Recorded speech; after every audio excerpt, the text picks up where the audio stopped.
জানিয়ে দেব সর্বশেষ আপডেট বাংলা সংবাদ। শুরুতেই থাকবে গুরুত্বপূর্ণ সংবাদগুলোর শিরোনাম। গণহত্যাকারীরা যেন নির্বাচনে অংশ নিতে না পারে বললেন বদিউল আলম মজুমদার। এদিকে জানিয়ে দেব সীমান্তে ফের কাঁটাতারের বেড়া দেওয়ার চেষ্টা বিএসএফ এর, অতঃপর বিজিবির বাধায় বন্ধ হয়ে গেল।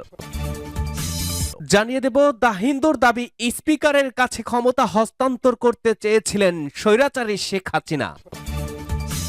এরপরেই থাকবে সীমান্ত পিলার পুনর্নির্মাণেও অসহযোগিতার অভিযোগ বাংলাদেশের বিরুদ্ধে।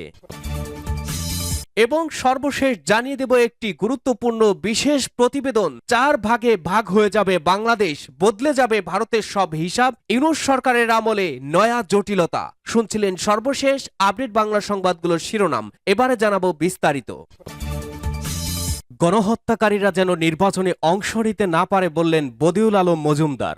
গুম, খুন ও বিচার বহির্ভূত হত্যাকারীরা আবার ক্ষমতায় আসুক, দেশের অধিকাংশ জনগণ তা চায় না বলে মন্তব্য করেছেন নির্বাচন ব্যবস্থা সংস্কার কমিশনের প্রধান ডক্টর বদিউল আলম মজুমদার। মঙ্গলবার 21 জানুয়ারি নির্বাচন কমিশন ভবনের মিডিয়া সেন্টারে RFID টক অনুষ্ঠানে সাংবাদিকদের এ কথা বলেন বদিউল আলম মজুমদার। তিনি বলেন, গণহত্যাকারীরা যাতে নির্বাচনে অংশ নিতে না পারে সেই সুপারিশ করে নির্বাচন ব্যবস্থা সংস্কার কমিশন। পাশাপাশি বিগত 3টি নির্বাচন দায়িত্ব পালনে ব্যর্থ 3 নির্বাচন কমিশনকে বিচারের আওতায় আনতে তদন্ত কমিশন গঠনেরও সুপারিশের কথা জানান তিনি। এর আগে গেল জুলাই আগস্ট মাসের আন্দোলনে নির্বিচারে হত্যা করা হয়েছে প্রায় 1,500-এর বেশি মানুষকে, আহত হয়েছে কয়েক হাজার। এছাড়াও বিগত 16 বছরে গুম, খুন সহ একাধিক বিচার বহির্ভূত হত্যাকাণ্ডের ঘটনা ঘটেছে।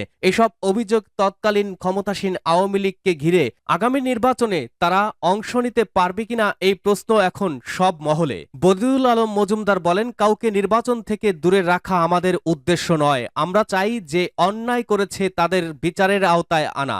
এ সময় এক প্রশ্নের জবাবে তিনি বলেন, একটি তদন্ত কমিশন গঠন করার মাধ্যমে 2014, 2018 ও 2024 সালের নির্বাচনে কারচুপিতে সহায়তাকারীদের বিচার করা হোক। তখনকার কমিশন অন্যায় করলে তাদেরও বিচার হবে। কেউ চায় না অতীতের জায়গায় ফিরে যাক, অতীতের কারচুপি এবারে নির্বাচনে পুনরাবৃত্তি চাই না। এদিকে নির্দলীয়ভাবে স্থানীয় সরকার নির্বাচন চায় নির্বাচন ব্যবস্থা সংস্কার কমিশন। লেজুর ভিত্তিক ছাত্র শিক্ষক রাজনীতি এবং রাজনৈতিক দলগুলোর বিদেশি শাখা বন্ধ সহ দলগুলোর অভ্যন্তরে গণতন্ত্র সুসংহত করা সহ নানা ধরনের সুপারিশের কথাও জানান বদিউল আলম মজুমদার।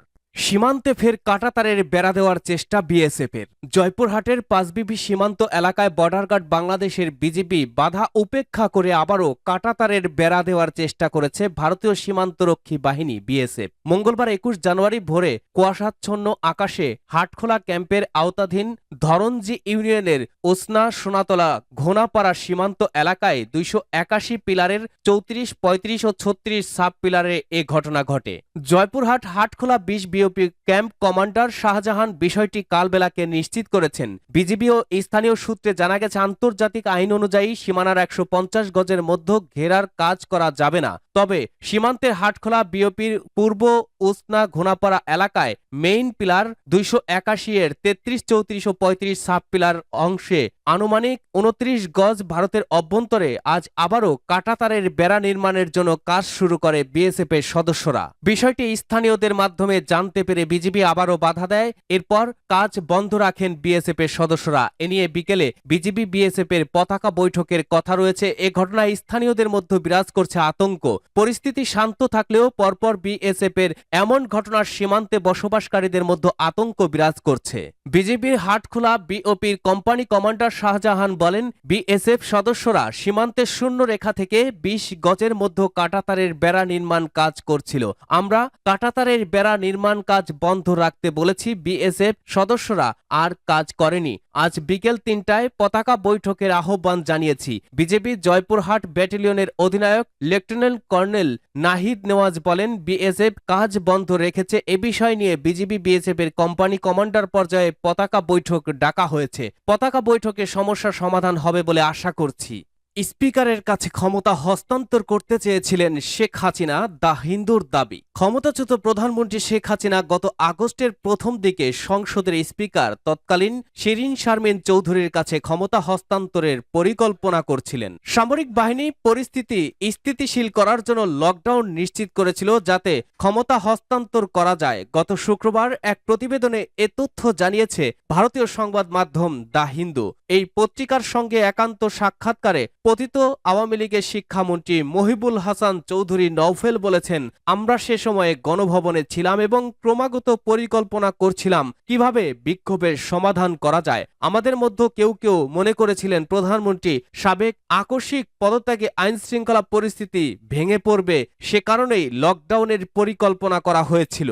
2024 সালের জুলাইয়ের প্রথম সপ্তাহে ঢাকার পরিস্থিতি নাটকীয়ভাবে পরিবর্তন হয়। এই সময়ে শেখ হাসিনা চীনে রওনা হন এবং তার সরকারের বিরুদ্ধে একটি পূর্ণাঙ্গ ছাত্র নেতৃত্বাধীন আন্দোলন তীব্র বিক্ষোভের রূপ ধারণ করে। ছাত্ররা যখন এক দফা দাবি শেখ হাসিনার পদত্যাগ দাবি করেন, তখন নওফেলকে বৈষম্য বিরোধী ছাত্র আন্দোলনের ছাত্র সমন্বয়কারীদের সঙ্গে আলোচনা করতে বলেছিলেন শেখ হাসিনা। পরে ছাত্র বিক্ষোভ তীব্র হয়ে উঠলে তিনি আত্মগোপনে চলে যান। নওফেল মনে করেন, আগামী দিনে অন্তর্বর্তী সরকারের ভবিষ্যৎ নির্ভর করবে যুক্তরাষ্ট্রে আগত ডোনাল্ড ট্রাম্প প্রশাসনের মনোভাবের ওপরে। নওফেল বলেন, ডক্টর মোহাম্মদ ইউনুস হিলারি ক্লিনটনের প্রেসিডেন্ট নির্বাচনী প্রচারণায় বিনিয়োগ করেছিলেন। তিনি বলেন, আমি নিশ্চিত 20 জানুয়ারি ট্রাম্পের শপথ নেওয়ার পরে অন্তর্বর্তী সরকারের জন্য কিছু প্রতিক্রিয়া হবে। ডক্টর ইউনুসের নেতৃত্বাধীন অন্তর্বর্তী সরকার আইন শৃঙ্খলা রক্ষায় ব্যর্থ হয়েছে অভিযোগ করে তিনি বলেন, বাংলাদেশের নিরাপত্তা পরিস্থিতিকে অন্যান্য সংঘাতপূর্ণ অঞ্চলের বিশেষ করে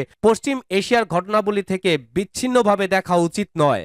সীমান্ত পিলার পুনর্নির্মাণেও অসহযোগিতার অভিযোগ বাংলাদেশের বিরুদ্ধে। বহু জায়গায় নদীর পলি ও বালির নিচে চাপা পড়ে গিয়েছে সীমান্ত পিলার। সেখানে দুদেশের সীমান্ত স্পষ্টভাবে চিহ্নিত করতে ফের সীমান্ত পিলার চিহ্নিত করার উদ্যোগ নিয়েছে ভারত। সেজন্য সোমবার কলকাতা থেকে সার্ভে অফ ইন্ডিয়ার 7 জনের প্রতিনিধি দল কুসলিবাড়ি থানার অন্তর্গত সিংপাড়া ও চাঁদনী সীমান্ত চৌকিতে যান। সীমান্ত পিলার পুনর্নির্মাণেও অসহযোগিতার অভিযোগ উঠল বাংলাদেশের বিরুদ্ধে। কোচবিহারে 3 বিঘা করিডোর লগোয়া তিস্তার চরে বালির নিচে চাপা পড়ে যাওয়া সীমান্ত পিলার পুনর্নির্মাণে ভারতের ডাকে সাড়া দেয়নি বাংলাদেশ।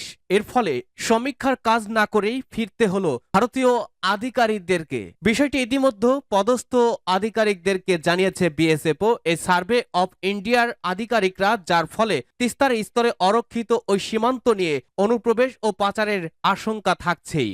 4 ভাগে ভাগ হয়ে যাবে বাংলাদেশ, বদলে যাবে ভারতের সব হিসাব। ইউনূস সরকারের আমলে নয়া জটিলতা। আগেই ধর্মনিরপেক্ষতা তুলে দেওয়ার সুপারিশ করা হয়েছিল সংবিধান বদল করে, এবার আরো বড় পরিবর্তনের সুপারিশ করা হয়েছে। এবার গোটা বাংলাদেশকে 4 ভাগে ভাগ করার সুপারিশ করল বাংলাদেশের জনপ্রশাসন সংস্কার কমিশন। বাংলাদেশে তৈরি হতে পারে 4টি নতুন প্রদেশ। বাংলাদেশি সংবাদ মাধ্যম প্রথম আলোতে প্রকাশিত খবর অনুযায়ী দেশের নিরাপত্তা সহ গুরুত্বপূর্ণ বিষয় ছাড়া একাধিক বিষয় প্রদেশগুলির হাতে ছাড়া হতে পারে। অনেকটা ভারত বা আমেরিকার মতো বাংলাদেশে কাজ করতে পারে প্রদেশগুলি। 15 জানুয়ারি বাংলাদেশের প্রধান উপদেষ্টার কাছে যে রিপোর্ট জমা পড়েছে তাতে এই বিষয়টিও উল্লেখ রয়েছে। যে 4টে ভাগে ভাগ করা হতে পারে বাংলাদেশকে, সেগুলি হলো ঢাকা, চট্টগ্রাম, রাজশাহী এবং খুলনা। অনেকটা উপমহাদেশীয় কাঠামো অনুযায়ী এটা হতে পারে বলে অনুমান করা হচ্ছে। প্রদেশগুলির পরিচালন কাঠামো কি হবে, নির্বাচন কিভাবে হবে, সেই সব অবশ্য এখনো জানা যায়নি। তবে বাংলাদেশে 4 রাজ্য তৈরি হলে যে সব বড় ধরনের বদল হতে পারে তা বলার অপেক্ষা রাখে না।